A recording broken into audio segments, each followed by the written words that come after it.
And so for the next 3 years, I was being trafficked by my boyfriend. Only during the time, I didn't think of it as trafficking. I thought again, was this horrible person agreeing to go along with this and selling my body. And to me, that was just, the lowest of the low that I could go as a woman. Be confident, be bold, be authentic, but don't forget to take action. This is Ordinary to Badass, where our stories empower women to step into the spotlight of their own lives and pursue what they're truly passionate about. It's time to step into the arena and become more than just extraordinary. It's time to become a badass with your host, Marie Sonneman.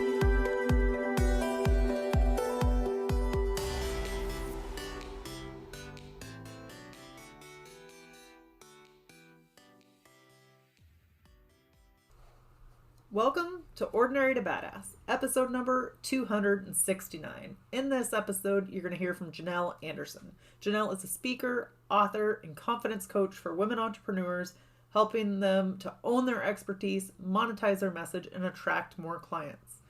And with her powerful confidence-building formula, women are able to conquer the impostor within and speak up with confidence and clarity to make their brand stand out in the marketplace.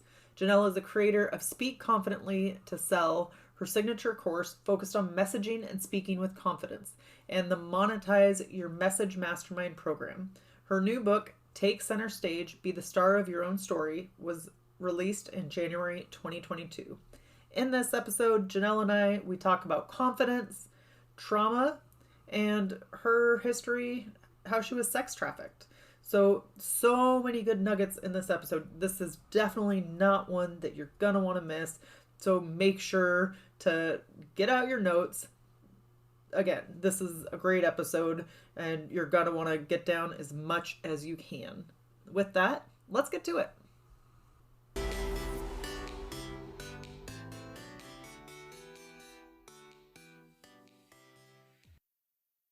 Welcome to Ordinary to Badass. Whether you're ordinary or badass, I am so glad you're here.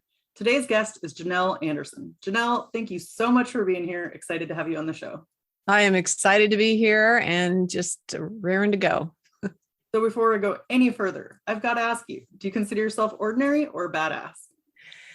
That's an interesting question. I used to consider myself ordinary, but now I consider myself badass. I have done a lot in my later years that I didn't do when I was younger. And because I held myself back and I just didn't think of myself as anything other than ordinary. And it's interesting that I found out a few years ago through an exercise I did that actually people look at me, some of my closest friends, and they call me a trailblazer. And I thought, me, a trailblazer? Wow. And I started looking at, why would they say that? And I looked at all the things I had done, even since I turned 60. And I'm like, yeah, I am a trailblazer. So that's badass to me. Nice. So what was it, one thing that led you to feel like a badass, or was it a series of events? That's a great question. I think, it's probably both. I think the one thing that kind of like tipped me into this, or, made the pivot into thinking of myself as a badass as opposed to just ordinary, was realizing that I, at the age of 60, started a whole new business and a whole new career path. When most people are thinking about retirement, I was like, starting something brand new. And to me, that was scary at first.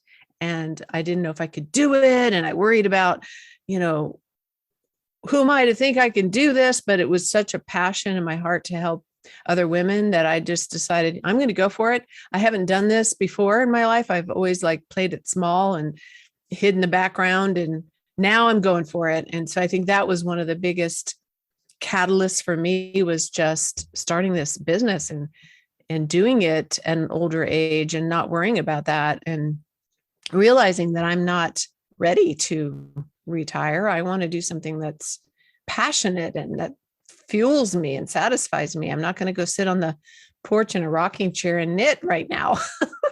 And, you know, for some women, that's great, but for me, it's not. And so I think realizing that I could go after what I really wanted, that I had that choice, it was up to me. I think that was another part of that, you know, pivoting and switch that kind of turned on inside of me to just go for it. Because you have one life to live, right? Yes, yes. When you get older, you realize how fast it's going and you should act now. So I know, it's like every day, like, or the older I get, it's like the faster time seems to go. And it's like, what the heck? Where did it go? yeah, it's true. It really happens that way. It's crazy. So you said your friends called you the trailblazer. What I often see is when one person like steps out of their comfort zone or starts doing badass things and doing things that they hadn't done before, it gives other people the courage to start doing things. Have you seen that at all in your life? Yes, I think that's a real thing. And being a trailblazer means that to me. You're blazing a trail. And so because you're out there doing this stuff, other people see that and they're like, oh, if she can do it, maybe I could do it too, which is what I love about what I do with women is that very same thing. Like, this is what I've gone through. And I haven't always been confident and a trailblazer.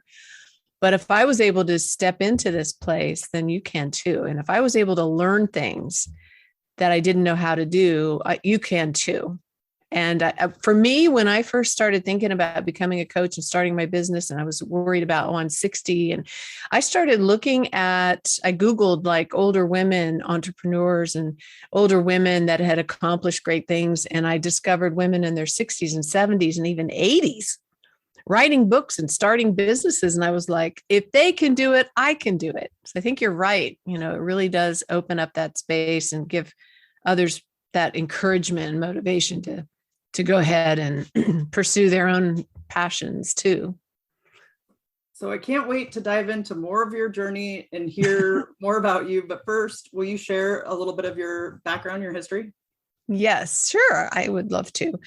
So as I said, you know, I'm actually in my late 60s now. I just turned 69 in June. And when I was in my 20s, a series of events happened that really shut me down and put me in this place of feeling like I was worthless. I didn't have a lot of confidence growing up anyway. I grew up in a big family, 8 kids. I never was able to make myself heard around the dinner table. Nobody seemed to want to hear anything I had to say. And I began to believe that, you know, it was because I was boring or, you know, there's something wrong with me. And so I kind of already had that. I was shy. And I get to college at the age of 19. And one night my roommate and I went out to hang out at a local bar and have some fun. And we were just talking to some guys and having a great time playing foosball. And the next thing I remember from that night is waking up in my bed back in my apartment with this man on top of me having sex with me. And I couldn't move and I couldn't figure out what was going on. I was confused. And then I blacked out again. And I woke up in the morning and I saw blood on the sheets. I was a virgin. And I woke up and realized, oh my gosh, this is the thought I had was, I lost my virginity in a one night stand. And to me, that was horrible. I was raised to be this good Catholic girl. I was waiting till I got married. So it was like huge. And I felt like something was wrong with me. The word I thought was, I must be a piece of trash. This must be who I am. And so I didn't get any help. I didn't tell anybody about it. I just went on. And 4 years later, I find myself sitting on a bar stool in a Las Vegas casino in the middle of the afternoon, all dressed up and made up and beautiful. And I'm sitting there inside feeling anything but beautiful, feeling trapped. I don't want to be here. I don't want to do what I'm about to do. But then I can't escape because my boyfriend is standing at the door watching me, making sure that I follow through with his plan.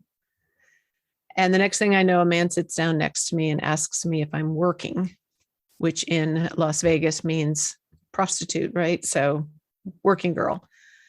And inside, I just felt so nauseous and sickened by it all, but I felt trapped. And so I said yes. And that was my boyfriend's plan for me.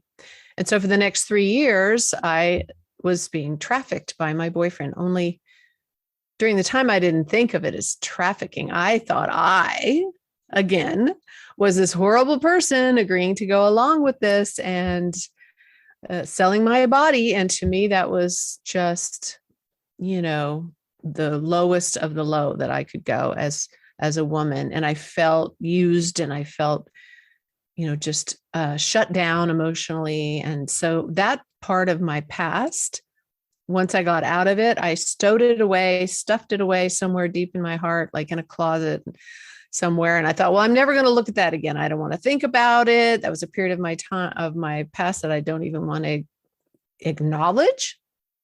And so I went on with my life. And so I was about 33 when I got out of that. And when I was in my late 50s, so, from the time it started until I started to deal with it, it had been 30 years since that night I was drugged and raped. And I didn't even think of it as being drugged and raped. So what is amazing to me is how we can so shut down things and cut them off from ourselves, and a part of ourselves is not even connected. We're not whole. That was the way I was. And so because of that, I hid in the background. I wasn't confident. I didn't go for my dreams. I didn't feel like I was worthy. I didn't feel like I was good enough. And so I played it small throughout my whole adult life up until my 50s, when I hit this wall and I realized, oh my gosh, 50 some years has just gone by. I'm not satisfied. I'm not happy. I need to do something about this now, because I don't want to get to the end of my life and look back and wish that I had lived full out. And so in that process, I began to realize that I had to go back into the house and open up all those doors and deal with the past, because I had never told anyone about it. So I hadn't processed any of that trauma. And there were a lot of things in between those two events as well.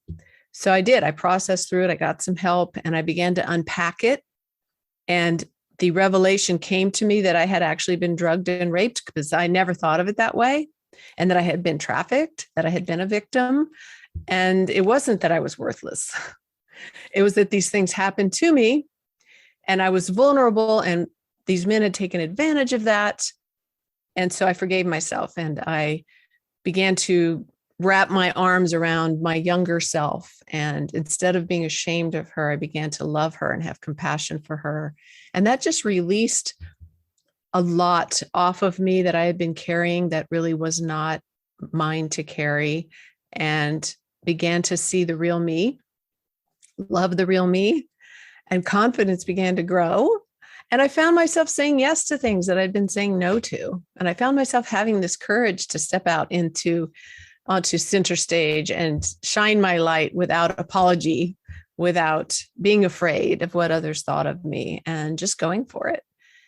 So that's my story. And I'm sticking to it. Wow. Yeah. It's crazy. Just the whole story blows my mind. And then it's funny because there's a lot in your story that is similar to my story. Wow. But it's like one step away. You know what I mean? Like, no, Yeah. I wasn't raped or I wasn't trafficked, but like, was I out at a bar with my friend and I got roofied? Yes. Did my friend get roofied? Yes. And it's like the same things could have very easily happened. And so it's weird how just like one chain of events can completely change everything in your life. Yeah. And when that happened to me, we didn't know what roofie was. We weren't aware of any of that. That was back in the early 70s. Nobody was talking about it. And that's, I think now we're a lot more aware, thank God. And women are a lot more aware of that. But I was clueless. It didn't even occur to me in all that time, like maybe I had been drugged. And I was in a session with my counselor, and she's like, I was describing that night, how I remembered it. And she said, it sounds like you were drugged and raped. And I was like, what? I was what? And this was 30 years later. So right. It's crazy. It's crazy.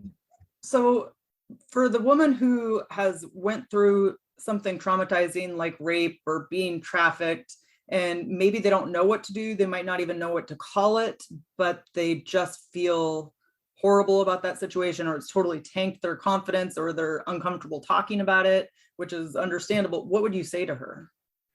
Yeah, that is totally understandable. I didn't want to talk about it for a very, very long time.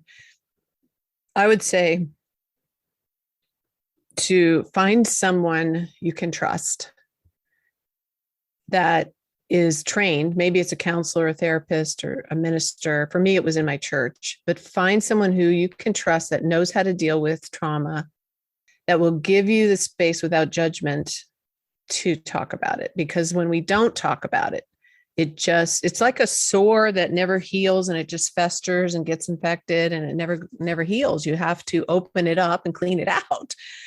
And it really does hold you back, and you don't realize it. And like you said, sometimes you don't know what to call it. You don't realize what really has happened. For me, the most healing part of this journey was to really see the truth of what had happened, not my story that I made up, but what was real. And it helped me so much to show that compassion to myself. And so I think a lot of trauma victims, this is very, very common. You feel like it's your fault. There's something wrong with you. And that's what made that person do that to you. So if you're feeling that way, and it's the shame. It's the shame that keeps you from talking about it, because shame makes you feel bad for who you are. There's something wrong with me. And it's kind of an underlying story that's very deep in your subconscious that you're not always aware of, but you can feel it when you're around people and maybe the subject comes up, or a subject comes up that makes you feel uncomfortable. Or for me, if anybody showed emotion around me, I was very uncomfortable with any strong emotion. I couldn't deal with my own emotions. I had shut them all down. And so that was a sign that there's something going on, because emotions are very normal, right? So that's a sign for a trauma victim. If they're uncomfortable with emotions, or they have a trouble showing emotion, or maybe they have trouble turning off emotion. And so I would just say, search out someone that you can trust, that can give you that space, that knows how to help you process through it, because you need to get it out. You need to talk about it and process it. Not to everybody in the world. Like, I share my story all over the place now, and I even wrote about it in a book. I'm not saying you have to do that, but find somebody that can really hold that space and help you sort it all out, because it wasn't your fault. And it doesn't mean that you are worthless. What it happened to you doesn't mean that's who you are. Yeah. And I imagine that you didn't just up until your story right away. You know what I mean? No. Like, once you hit 50 and stuff, I imagine like it still took the work, or talking to a therapist, or healing within yourself before you went out and shared it with the world. Oh, yes. It definitely took a while. And even when I started sharing it, it was a slow kind of thing. Like the first time I told a little tiny bit, and then the next time a little bit more. And then over time, as I processed through it and got a lot of healing and wrote it out and all that, then it was easier to share. And as I started sharing it, I began to notice how it was affecting people. It was helping other women, especially, to be real with themselves and to be honest, and to not be afraid to share from their heart with a trusted person, because here I had done that. So I realized that it wasn't really about my story as much as it was opening a space for other women to get to the root of their own stories, and create that space for them. I didn't want to tell my story a lot of times because it was heavy and sad. It made people feel bad. And it was shocking to women, especially women that know me. And when I first started telling it, it was to people that knew me, and they were like, what? And that's hard. You don't want to shock people. You don't want to make them feel bad. And then, there was the worry of, what are they going to think of me? But once I did it, then women started coming up to me and thanking me for telling my story, because it helped them. And that's when I realized there's a lot of power in being able to share your story from the space of being healed and whole to help others. So it's not really about just talking about this bad time in your life, Right. Yeah. So going back to when you were being trafficked, what was it that helped you to get out of that situation? My mom. And over that period of time, those 3 years, I was under this man's, mental and emotional control. He was a narcissist, and he was manipulative, and he was very good at he knew what he was doing. And I believed that I couldn't get out of this. I was trapped. This was my life. And so I didn't even think that I had a choice, And then one night we had a really bad fight, and he got me down on the floor. He was choking me. I thought I was going to die. I thought he was going to kill me. But then he suddenly stopped and he ran out of the apartment. And I was just in this state of panic and just was sobbing and hysterical. And I just called my mom. It was like my natural reaction. Now, my parents did not realize what was going on in my life at the time. I was 26 when I called her. So I was 23 when it started. And it was the middle of the night, but thankfully she was awake. And I'm just sobbing on the phone, just crying hysterically. I don't even know what I said. And my poor mom listening to me, it must have been heartbreaking for her. But she calmly said, you know what I think? Jesus wants you to come home to him and have peace. Now, I was raised a Catholic, so I always believed in God and Jesus. But in that moment, I felt like, well, he's not going to forgive me. I'm this terrible person. But the words home and peace, that's what I heard. And it was like this water to like dry, thirsty ground. Like I was just like, I need that. I need to feel at home again. I need to have peace in my life. And so I agreed to pray with her this prayer, inviting the presence of God into my life, in my heart. And I had an experience. I had a spiritual experience. And I literally felt this presence of peace just overcome me and fill me up. And instantly all of a sudden, I knew I had the courage to say no to him. It was just instant, from being afraid to resist him to all of a sudden, like, I'm not going to do that anymore. And I don't care what he does. I just had this strength in me. And I told him that when he came back, I'm not doing this anymore. And he tried everything, all the tricks he had. He wasn't usually physically violent, but he was very good with emotional and mental control. And he pulled out all of his tricks. He tried to intimidate me and shame me and tell me, you shouldn't be accepting help from your parents to move, because I was going to move back home, when you could just go out and make it yourself in one night, that kind of thing. He told me that he'd lost all the money, that I should go out and make it again, but nothing fazed me. And I was able to just stand my ground and stand up for myself for the first time in all that time. And finally, I did move back home to Virginia and started a new life. And it was amazing when I drove out of Las Vegas and saw, the city like fading away in my rearview mirror. It was like, I'm free. I actually got out of there. And it was a wonderful feeling. So having that confidence to say no more or say no and to move, did that then further give you more confidence in other areas of your life? I think it did, but I was still inside. I was still broken, I was still like disconnected, and I needed that help that I was talking about earlier, but I didn't seek it out because of the shame. And so I didn't process through it. And I just tried to forget that it ever happened.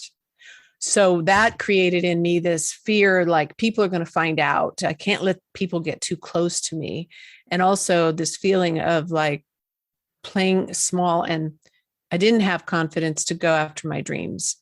I just was very quiet and subdued and just, didn't feel like I could speak up and stand up for myself and go for things. So that really did carry through for the next 30 years. And it wasn't until I went back and unpacked all that I had the confidence. I was not confident, very confident. I mean, I did get a degree in education and I did start teaching, but I always stayed in a small school because I was afraid to go into public school because it was a bigger arena, right? It was a bigger thing. And what if I wasn't good enough? So even that, I didn't go for a higher degree because I didn't feel like I could do it. And so there were things I wanted that I didn't go for because of that mindset of I'm not good enough. I can't put myself out there. What if people see the real me? So that really kept me down for a long time. I know you talk a lot about confidence, and I do want to get into that, but yes. Before somebody can address their confidence, do you think that they need to unpack any traumas that they have in their past? I imagine that if they haven't, that they would need to, because it isn't something that goes away. And I've seen it over and over again where, that's what's really the problem of, they may not realize it consciously. They may just be thinking, well, I'll just do this because I'm comfortable doing this. They're not stretching themselves. They're not like going for the next thing. Imposter syndrome is there, like if I try to go for this bigger goal, people are going to find out the real me. It's always that fear. So if you're feeling that kind of fear of taking the next step or going for a big goal, or, really going after your dreams, your passions, and you're holding yourself back, then there could be something from your past. May not be all the trauma I went through, but it could be something someone said or something that happened that caused you to tell yourself a story. And so I would recommend that you look at that. I'm not saying it's the case all the time, but if you're not feeling confident, there's a reason. If you really, really love yourself and you know who you are, and you understand the value of who you are, you will feel confident. Confidence comes from a good, healthy self-image and self-love, not in a boasting way, not in an egotistical way, but I call it a grounded, calm confidence in who you are. And you're not worried about what other people think of you, and you're not comparing yourself, but you're really happy with who you are.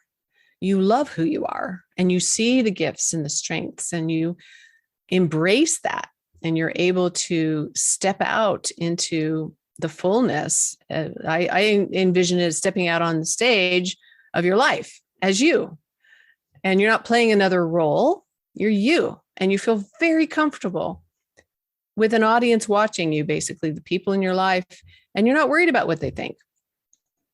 And you're not jealous of them, and you're not comparing yourself, because you're very happy with who you are. That's, to me, confidence. And that comes from really an inner place. You can gain confidence in things by doing external things like practicing, like playing the piano, practice. I got confident doing that. Or earning a degree or learning new things. You can gain confidence in that one area by doing something external, but to gain the inner confidence in who you are so that you aren't afraid to do anything, that's a whole different ball game. What is one of the challenges that most of your clients face towards feeling confident? I think probably one of the biggest challenges is really the way that they talk to themselves, the way that they think of themselves. I often say, talk nice to yourself. What are you saying to yourself? Are you putting yourself down? We're usually our worst critics, our own worst critics. So listening to that inner chatter, that's one of the first things I'll do with clients is, start to pay attention to what you say to yourself on a daily basis. And it's probably things you're not noticing or you're not aware of. Start listening to that inner dialogue of how you're talking to yourself. And when you start to become aware of what you're saying to yourself, that's when you can start to change it. But you can't change something you're not aware of. That's usually the first thing, is how you see yourself, how you talk to yourself. So changing that. The first step is becoming aware of it. And then what do you do once you start noticing those negative thoughts? Yeah. So where are they coming from? And why are you saying that to yourself? That is definitely rooted in your view of yourself. Again, like what I was saying before. So if you're putting yourself down and you're kicking yourself and beating yourself up, you're not loving yourself. And why? I would ask why. What is it you think is wrong with you, basically?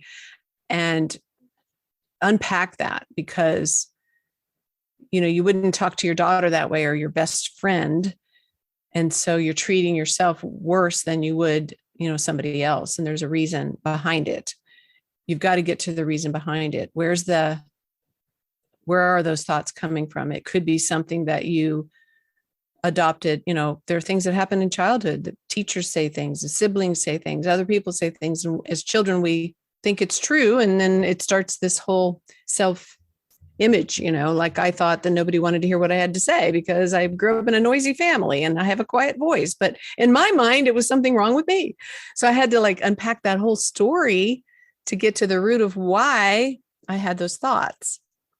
And once you kind of chase that out, and it might be something from your childhood that seemed like a totally innocent thing. Nobody meant what they said, but you thought. What did you believe about it? What was your interpretation of that event? And is it true? That would be the next question. How true really is that people didn't want to hear what I had to say because I was boring? Well, the truth was I have a quiet voice and I was in a noisy family. That's all it was. And so then when you unpack the truth, you can change your whole inner dialogue to now speak the truth over yourself. I began to say, I'm a trailblazer. I have a lot to share that people want to hear. I changed my dialogue completely to the opposite because I realized what the truth was. And as I began to change my dialogue, then I began to act on it and I began to speak and people were listening to me. And I was like, oh, people do want to hear what I have to say. So it really starts inside. How do you see yourself? What are you speaking over yourself? What do you believe about yourself? And nobody can change that for you. You have the choice to change what you believe. You have the choice to believe whatever you want. You don't have to believe something somebody told you. You get to believe what you want to believe. And so there's this power in changing our beliefs and our thoughts to be empowering, to be encouraging, be your own best friend. Be your own best cheerleader. So this changing your dialogue, is that something that you do that's like a reframe? Is it a mantra that you find that's encouraging to you? Or what do you do to change your dialogue? Mm-hmm. It can be a mantra that you come up with. For me, I did this. One of the things I did, I should say, was an exercise. I had been in a workshop and she had us text 2 or 3 friends and ask them to send us words of how they described us. And she said, pick people that are close to you, they know you, and you know that they'll answer you. And so I did. I sent that out and I started getting all these words from people that knew me. And they were words like trailblazer or amazing or inspiring, calm, listener, and these words. And I looked at them and I thought, wow, that's how people see me. That's interesting. I don't see myself that way. And then I asked myself, what is it in me that they are seeing that I'm not seeing? And that helped me to begin to, really unpack those lies I was believing about myself. And so I took those words and I looked at the things in my life that I was doing that caused them to see me that way, because you really need to believe the new mantra. You need to believe the words you're saying. You can't just make up words and start saying them. That doesn't help. You've got to be able to believe that they're true. So I really kind of investigated. I had a coach one time that said to me, what's the evidence? Because I was worried that I wasn't good. I wasn't a good coach. She said, what's the evidence of your coaching? Look at what your clients are saying about you. And so I did. And those clients were saying, wow, this is amazing. You're helping me so much. And all these other things. And I realized that's the truth. They're telling me their experience. And so I get to choose to believe that or to keep believing this mantra or this dialogue in my head that I was telling myself that I wasn't good. So find the evidence. And you can find the evidence by asking others that really are in your circle and on your side, and just ask them to share with you what they see in you. And then think about, where's that coming from? What about me are they seeing that I'm not seeing? What are the strengths that you have? What are the talents you have? What are the gifts that you have that people are seeing that maybe you're downplaying and diminishing because you don't see them yourself? And when you can match their words with what you're doing and who you are, then you can get to that point where you believe they're true. You choose to believe it, though. You have to choose. I'm going to believe this because here's the evidence. So I'm going to choose to believe it and speak it. And the more that you speak it and you hear yourself speaking it, and the more that you think those thoughts, the more that it'll become your pattern of thinking. Just like you created a negative pattern of thinking, you can create a positive pattern of thinking. But it needs to be rooted in what you can believe is true. I imagine that exercise, asking your friends and stuff, was pretty powerful. And oh my gosh, it was so powerful. Yeah. I even made a visual. I took all those words and found them on in magazines, like a vision board, and made this whole visual so that I could see it every day. And on the back, I wrote a third person account, like I was interviewing myself, and I took all those words and I wrote out this description of this trailblazer. And it was so powerful because I'm talking about myself, but it really boosted my confidence, because now I'm speaking the truth and I'm speaking the positive things about me and I'm hearing myself say them, and it becomes truth. It became my foundation, to launch from, basically. Yeah. And two big takeaways that I have from that is, one, we can borrow confidence from other people, or the confidence other people have in us, or the stuff that they see from us. We can borrow that confidence, and it helps us to believe it's true sometimes when other people around you, see it in you. So I think that's helpful. And then also, I love the idea that you created a vision board type thing off of it, because it's we have to see constant reminders sometimes of our badassery, of the things that we've accomplished, or how other people see us, to keep propelling us forward. We really do. We really do. We have to see it and we have to speak it. Speaking it is also huge, because you hear it and you're saying it. So you get your whole body and mind and heart all involved in it. And I even tell women to go to the mirror and look at themselves and speak these things right to themselves. It does something in your brain and your mind and your heart when you're hearing the words and you're speaking them and you're writing them and you're seeing them. So that's perfect. Because I was just going to ask you, how do you speak them if you're not doing public speaking, or, if you don't have a business or something? But that makes sense to be doing it in front of a mirror, or do it on your own. Walk around your house telling yourself how great you are. Which brings me to another point, this whole cheerleader idea. I think sometimes people think oh, that's egotistical. I shouldn't be doing that. That's just being all high on myself, thinking I'm the world's greatest thing. But can you talk a little bit about that cheerleading yourself on? Yeah, that's exactly what especially women think. I've heard this over and over and over and over with all the women I've worked with, but also myself. It's that little nagging thought. And I think a lot of that comes from the cultural messages too, throughout all the centuries, women should be quiet and when, all that. And so we've adopted this as oh, I shouldn't be talking about my accomplishments. I shouldn't be, it's usually somebody will say you did a good job and we'll be oh, well, that was nothing, because we think that's the way we should. We're being boastful if we own it and say, yeah, I did a great job on that.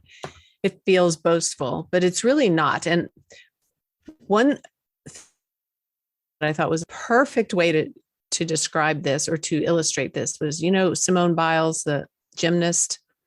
So one time she was being asked by somebody, she was saying, she was talking about all the awards she had won as a gymnast, and that she had won the most of anyone so far. I don't know if it was national or international, I can't remember, but she had won more awards than other gymnasts.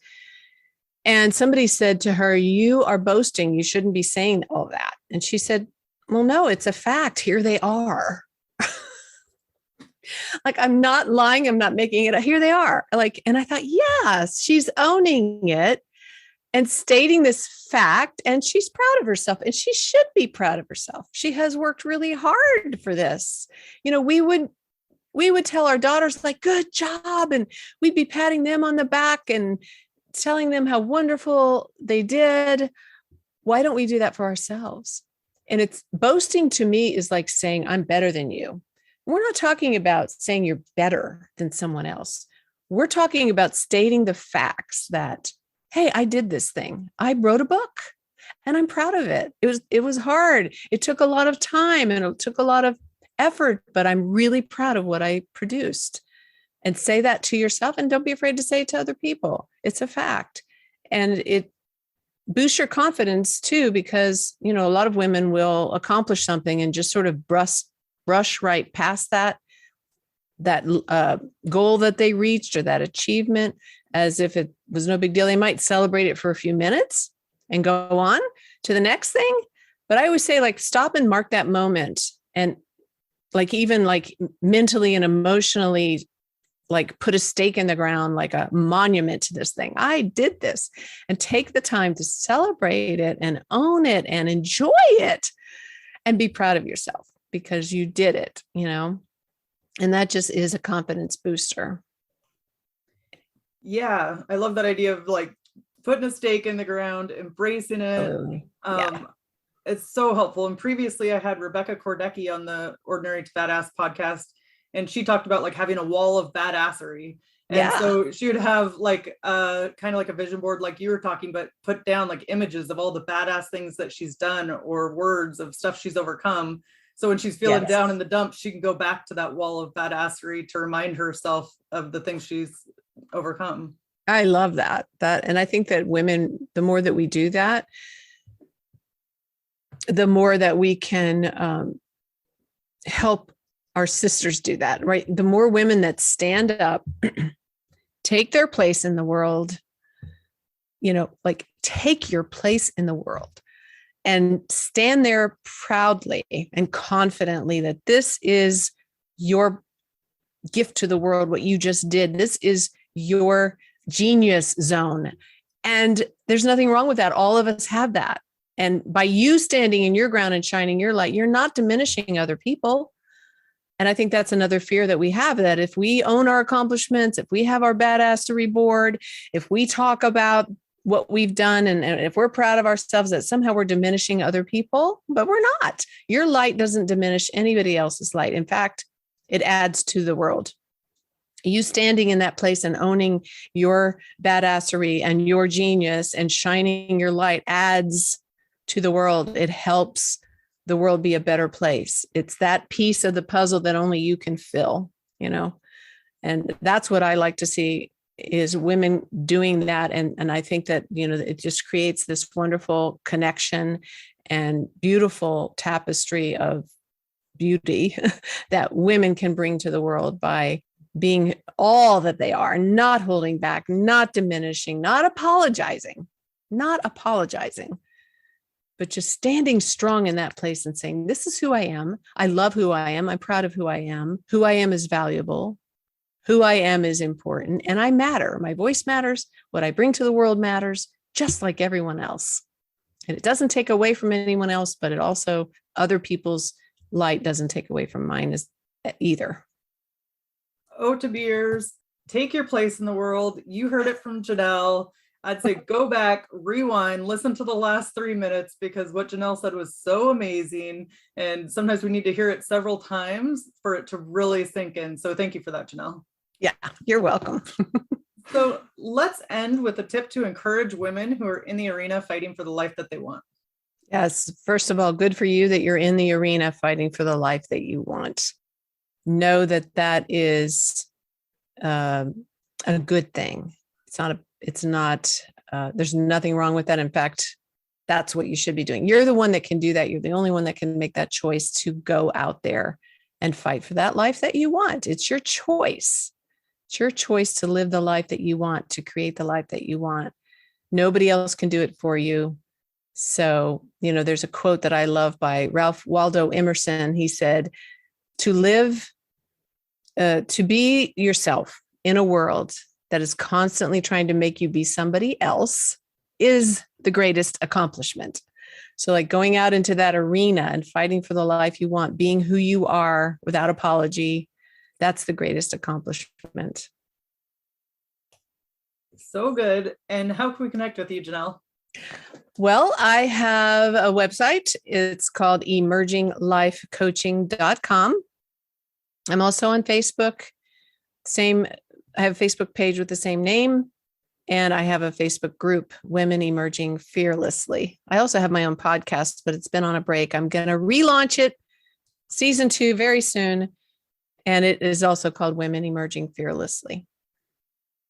Thank you so much. You've been a total badass and I've enjoyed hearing your story. Thank you. I've enjoyed being here. And with that, we'll end our show. To all the badass women out there staying in the arena, wherever you are, whatever you're doing, own it and get after it. If you've went through trauma or hard things, find someone you can trust that will let you process it. They know how you feel and they'll help you deal with the trauma and give you space to talk about it. Number 2, it happened to you. That doesn't mean that that's who you are. Number 3, find a grounded, calm confidence with who you are, where you are not comparing yourself. You're just happy with who you are. You love who you are and you see your gifts and strengths. Number 4, start to pay attention to the things you are saying to yourself on a daily basis or the things that you are often not aware of. When you become aware of what you say to yourself, then that's how you can make a change. Number 5, choose to believe good things about yourself and speak it. The more you speak it and think those thoughts, the more it'll become a pattern of your thinking. Okay, make sure to tune in on Thursday so you can hear 3 reasons why Janelle Anderson is so badass.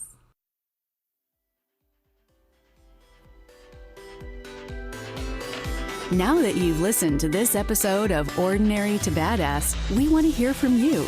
Go to our website, ordinarytobadass.com/podcast, and submit your own experience on how you took your life from ordinary to badass and get the chance to be on a future spotlight episode of the show. That's ordinarytobadass.com/podcast. While you're waiting for the next episode of the show, wipe off the sweat, dust off the dirt, and get back in the arena.